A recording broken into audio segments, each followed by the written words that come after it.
Hey guys, Juan here, coming back to you with a long-term review video. A couple of you guys mentioned you appreciate longer-term reviews in some of my prior videos.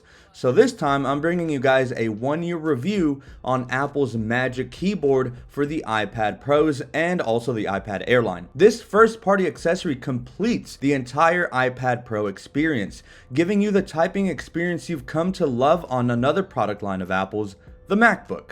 Not only do the keys feel extremely bouncy and responsive thanks to the scissor style mechanism of the keys, but you do also get a trackpad which revolutionizes the way you interact with your iPad, as well as near full body protection. However, the top question on everybody's mind is it worth it? As a student myself, many people in high school and college want to know if this could replace their laptop. Well, I'm about to drop my honest thoughts and opinions on Apple's pricey yet premium keyboard for the iPad Pro line, given a whole year to play around with it and give you guys a longer term perspective. You ready? Let's do this.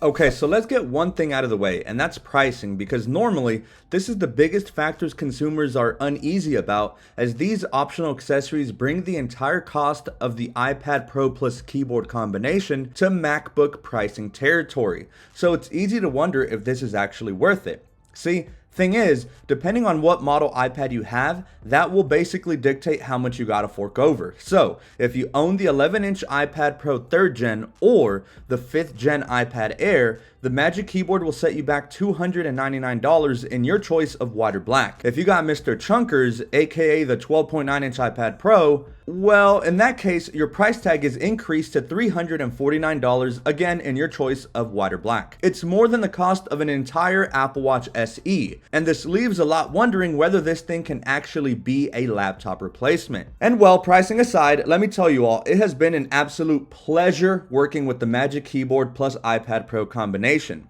Being a student myself, a math student at that, shifting through note cards with all those formulas can be a bit tedious. I'd much rather store all of my notes electronically. That way, wherever I go and through the power of iCloud, I can type or draw notes using the Apple Pencil 2 and view them on my iPhone anywhere I go. I think this is a big perk that the entire iPad experience brings. If you already took the plunge on the other optional accessory, the Apple Pencil 2, then you'll be quite pleased with being able to draw equations and then very quickly go into a typing frenzy with the reliable keys of the scissor style keyboard. So do any of you all remember the controversy of when Apple refused to admit that their butterfly keyboard completely sucked? Everybody hated them. Well, not everyone, but from what I saw and read online, just about everyone hated them. Apple did this to make their devices as slim as possible, but what good does that do if it compromises performance and or user experience?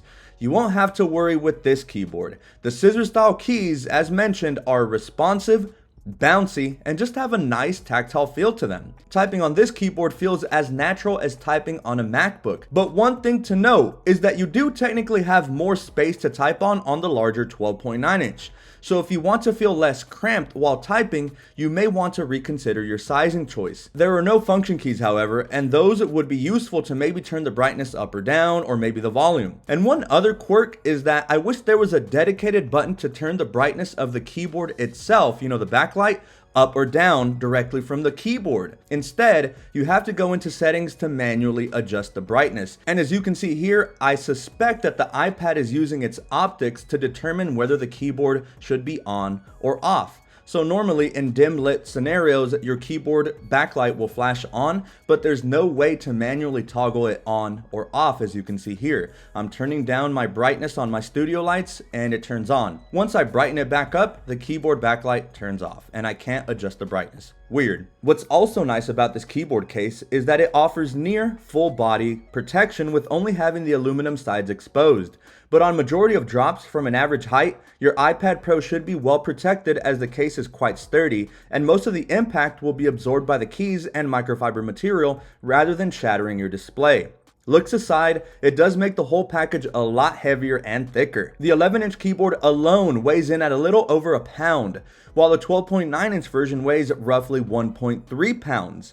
Still though, the combined weight is still roughly about the same weight as your typical MacBook Air. I also love how this keyboard requires no batteries or charging whatsoever. It's completely powered using the smart connector to your iPad and draws its power from it. It works really well. It easily attaches to the strong magnets found alongside the entire back portion of your iPad, and the floating design look is pretty gnarly, I'm not gonna lie. The angle of articulation it gives is less than stellar though. The hinge and magnets only allow for slight deviations of viewing angle, so if you're really tall and are at a desk, the angle may be uncomfortable for you and there won't be much you can do about it. There is a pass-through USB-C port found right on the hinge to charge up the iPad so that you won't have to have a pesky cable dangling out of the side of the iPad while it's propped up on the keyboard. Instead, it looks more seamless to have the cable run through it and be a bit more hidden and is a little less intrusive. I think though, one of the cooler features that sets this apart from something like the smart keyboard is the touchpad. It's small, but it's enough to get the job done. It essentially acts as a mouse with a cursor right on your iPad. The cursor isn't an arrow like on your PCs or Macs. Instead, it's this little small circle that guides you to a click. Like for example, hover it down near the bottom bar and it'll guide you to the home click. I find it pretty useful for times you don't want to use your finger, but the best part about it, in my opinion, are gestures. Some include swiping with 2 fingers to swipe between pages of apps. You can use pinch to zoom like you would on an ordinary trackpad while on Safari or other applications, swiping up with 3 fingers to get you home from wherever you are, and that's just to name a few. So the gestures is what really changes the game for me, as it really makes it feel super fluid to navigate around the whole OS. But to call this a laptop replacement, see, the thing is, use cases vary for a ton of people, and the limitations of iPad OS is what really drags it down. But that's not so much the keyboard's fault. It's Apple's. Like, hear me out. If the iPad Pro supported full desktop pro apps like Final Cut Pro or Logic, man, over with. And there are so many other pro applications that could work here, especially considering these iPads feature the M1 chip, aka the exact same chip found inside the MacBook Airs. So all of this is locked away, and so therefore, for most people, the M1 is complete overkill. Because once again, the limitations of iPad OS, and it's a big shame, because there truly is a lot of potential here. I know the entire package is quite expensive, the iPad Pro, the Magic Keyboard, and the Apple Pencil 2 altogether. But if you manage to get over that hurdle, the whole experience is very pleasing and really transcends the iPad Pros to a whole new level. You might well be spending over $1,000, but your iPad Pro will be well protected and will be able to even be more versatile than it already is. Especially with the M1 chip included, you will be set for years and years to come. Note-taking will feel great and effortless. Popping out the pen for the occasional equation or side note feels fluid and natural, and when you're finished, close it like a book and quickly stow it in your bag, knowing that both the front and back of your iPad will be well cushioned to survive your typical usage. I do feel like this Magic Keyboard would be insanely more popular if it were more priced around the $150 to $200 range.